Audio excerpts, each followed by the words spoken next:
Jadi gini, sebelum film ini jadi apa yang sekarang lo tahu, ada versi lain dari cerita ini yang hampir jadi kenyataan. Versi di mana SpongeBob bukan bintang utamanya. Yang jadi bintang adalah Tuan Krab. Dan kalau lo mikir itu kedengarannya aneh, tunggu dulu. Soalnya keputusan itu sebenarnya masuk akal kalau lo tahu konteksnya. Di titik itu, Nickelodeon dan Paramount udah punya satu masalah yang gak bisa mereka sembunyiin lagi. Penonton generasi pertama SpongeBob udah gede. Mereka udah bukan anak-anak yang duduk di depan TV Sabtu pagi. Mereka udah kuliah, udah kerja, udah punya kehidupan sendiri. Tapi nostalgia mereka ke SpongeBob tetap ada. Cuma gak ada konten yang bisa ngobrol ke mereka sebagai orang dewasa. Jadi, studio mulai mikirin sesuatu yang berbeda. Bukan film untuk anak-anak, tapi proyek streaming yang bisa ngomong ke penonton yang lebih tua dengan karakter yang punya layer lebih kompleks. Dan karakter paling kompleks di Bikini Bottom dari dulu sampai sekarang bukan SpongeBob. SpongeBob terlalu polos, terlalu baik, terlalu bersih buat jadi pusat dari cerita yang gelap atau berlapis. Tuan Krab, dia punya dosa. Dia punya motivasi yang bisa dipertanyakan. Dia punya sejarah yang gak pernah benar-benar diceritain. Dan di draft awal itu, ceritanya udah langsung masuk ke wilayah yang gelap. Ada The Flying Dutchman, ada perjalanan ke dunia bawah, ada Tuan Krab yang harus ngadepin konsekuensi dari semua keputusan buruk yang pernah dia buat sepanjang hidupnya. Bayangkan itu sebentar. Tuan Krab sebagai protagonis utama turun ke dunia orang mati, ngadepin versi-versi dari dirinya sendiri yang lebih jujur dari yang pernah dia akui ke siapapun. Itu bukan SpongeBob yang lu kenal. Itu sesuatu yang sama sekali berbeda. Dan untuk platform streaming, ide itu masuk akal banget. Karena streaming kasih ruang buat cerita yang lebih panjang, lebih gelap, lebih bernuansa, tanpa harus khawatir soal rating usia penonton bioskop. Proyek itu mulai bergerak. Naskah mulai ditulis, The Flying Dutchman udah ada di dalamnya, dunia bawah udah ada di dalamnya, dan Tuan Krab udah siap jadi karakter yang belum pernah kita lihat sebelumnya. Tapi ada satu hal yang belum ada di ruangan itu. Satu nama yang belum dihubungi, yang ternyata tanpa kehadirannya, semua rencana itu cuma akan jadi file naskah yang terkubur di server Paramount sampai hari ini. Dan nama itu belum ada yang berani nelpon dia. Gue mau lo bayangin satu skenario dulu. Lu punya band favorit, band yang lu dengerin waktu kecil, yang lagunya somehow selalu cocok sama momen paling penting di hidup lu. Terus di satu titik, gitaris utamanya keluar. Band tetap jalan, tetap rilis album, tetap tour. Tapi ada sesuatu yang hilang yang gak bisa lu tunjuk dengan jari. Bertahun-tahun lu dengerin album baru mereka dan ngerasa ini bagus, tapi bukan itu. Terus tiba-tiba gitaris itu balik. Itu yang terjadi waktu Derek Drymon setuju untuk duduk kembali di kursi sutradara SpongeBob. Drymon bukan nama yang akan lu temuin di headline manapun. Dia bukan tipe yang kasih wawancara panjang atau posting di balik layar di Instagram. Tapi di kalangan orang-orang yang beneran paham gimana SpongeBob dibuat, nama dia punya bobot yang berbeda. Dia adalah salah satu orang yang ada di ruangan itu dari hari pertama. Duduk bareng Stephen Hillenburg waktu semua masih berupa sketsa di atas kertas. Waktu Bikini Bottom belum jadi apa-apa selain imajinasi seorang ahli biologi kelautan yang terlalu sayang sama laut. Dan yang bikin Drymon beda dari sutradara lain yang pernah pegang SpongeBob setelah era Hillenburg, dia nggak cuma tahu cara kerja karakternya, dia tahu kenapa karakter itu ada.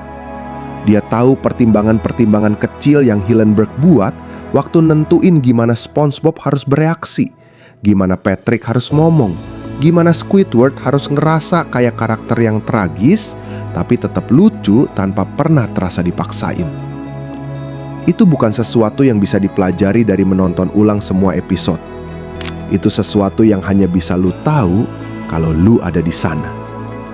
Nah, waktu Drymon akhirnya masuk ke proyek ini dan baca draft naskah yang udah ada, sesuatu terjadi yang gak ada yang benar-benar antisipasi. Dia gak cuma setuju untuk nyutradarain. Dia duduk bareng Mark Ceccarelli dan Vincent Waller Dua produser eksekutif yang udah lama jaga SpongeBob dari dalam, dan mereka mulai nulis ulang.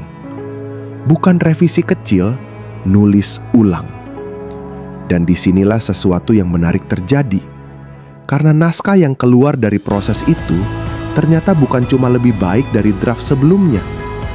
Naskah itu ternyata cukup bagus untuk mengubah keputusan yang udah ditetapkan studio dari awal.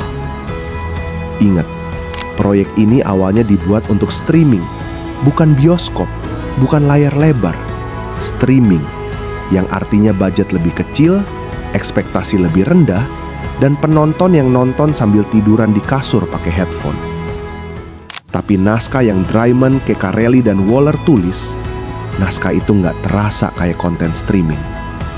Naskah itu terasa kayak sesuatu yang harus dilihat di layar yang besar, di ruangan yang gelap, dengan suara yang menggelegar, sama orang-orang yang lu sayang di sebelah lu. Dan rupanya, orang-orang di studio ngerasa hal yang sama. Tapi keputusan untuk mengubah proyeksi dari streaming ke bioskop bukan keputusan kecil. Dan apa yang terjadi setelah itu adalah bagian dari cerita ini yang hampir gak ada yang tahu. Oke, gue mau balik ke satu hal yang gue bilang di awal. Film ini hampir gak pernah ada, dan satu orang yang hampir gak ada yang kenal yang bikin semuanya berubah.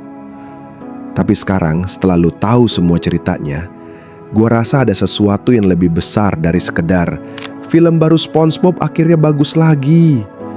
Tapi yang sebenarnya terjadi di sini adalah sesuatu yang jarang banget kejadian di industri hiburan. Sebuah franchise yang udah puluhan tahun berjalan, yang udah punya momentum komersialnya sendiri, yang udah gak butuh siapapun untuk tetap cetak uang, memilih untuk berhenti sebentar dan nanya ke diri sendiri pertanyaan yang paling susah. Apakah ini masih original atau kita cuma jalan karena kita bisa? Dan jawaban dari pertanyaan itu bukan datang dari eksekutif studio, bukan dari data riset penonton, bukan dari algoritma streaming yang ngitung konten mana yang paling profitable. Jawaban itu datang dari satu orang yang duduk di ruangan itu dari hari pertama, yang tahu persis kenapa SpongeBob pernah terasa seperti sesuatu yang berbeda, dan yang cukup peduli untuk balik dan ngejawabnya dengan benar.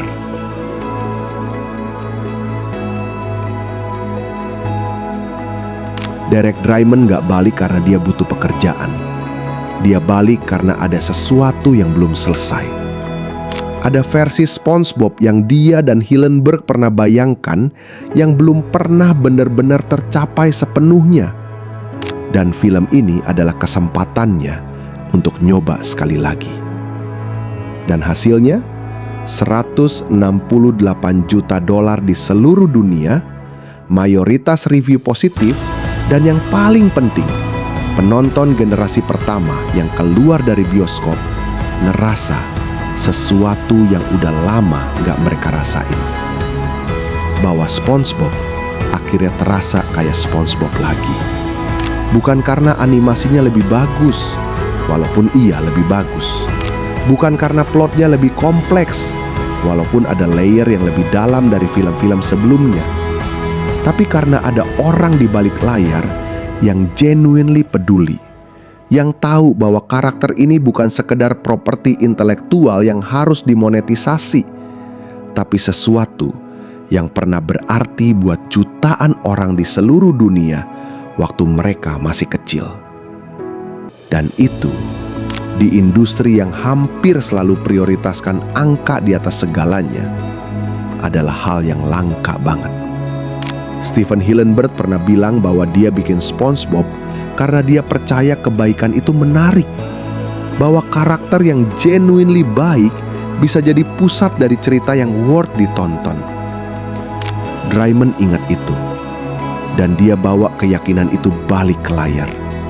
Naskah yang hampir gak pernah selesai, proyek yang hampir cuma jadi konten streaming yang sepi penonton, film yang hampir gak pernah ada, ternyata adalah film yang paling jujur yang pernah dibuat dari franchise ini sejak 2004. Dan kalau lu tanya gue, itu bukan kebetulan. Itu yang terjadi waktu orang yang tepat akhirnya ada di ruangan yang tepat pada waktu yang hampir terlambat.